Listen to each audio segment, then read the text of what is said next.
Yeah, so I would just add that when you do it, you have to choose, am I all in or am I not? Because if you only do it halfway, they're going to be disappointed and then they're going to be burnt forever. Or at least for a while, until then they see their competitor doing it and then they say, wait, maybe I should have done more, right? But if you only do it halfway, it's just not worth doing at all. In fact, social media is not the answer for everyone, right? Some cultures just aren't comfortable with it. And maybe they shouldn't do it until they are. They aren't comfortable with exposing who they really are. And that's fine. If that's not your company culture, then you either need to decide, do we want to go all in and really change, or do we want to explore other avenues? Because there are other avenues. I mean, there's plenty of companies in there that have built big businesses without social media. So the question is, are you all in? And once you are all in, be careful to pace yourself. Because social media is not a sprint. If you try to sprint, you're going to be disappointed with the results. But if you run it like a marathon, if you plan ahead and you do a sustainable way, you know, if you run a marathon, which I haven't run, I will when I'm 40, but if you go out too fast, you're going to run out or they'll just stop completely.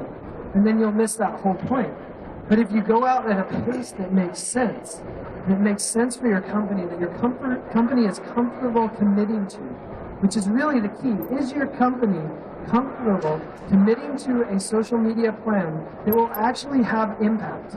And that includes money, that includes time, although that's the hardest one, I think, to get. Most of them will say, I'll throw some money at it.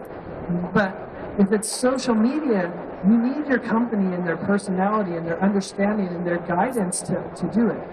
So, but try not to do too much at the beginning. Give them a sustainable growth plan that makes sense, that helps them understand how am I going to position myself over time to be a thought leader. And that's where you'll be most effective. In fact, I've said this before at Kim's, that's how I approach every platform that I get on. When a social media platform comes out, Google Plus comes out, I dive in and I just kind of roll around it and I see what happens and I see the interactions and I see what people don't like, and it probably makes some people angry that I did something and then I learn from that, right? And I experience that, and then from there I understand, oh, is this something I want to do? And then I create a sustainable plan. Okay, I want to be there, and this is how I want to be there, and this is the time that I can commit to doing that. So I think that's the other key with social media is understand what it is and then create that sustainable plan.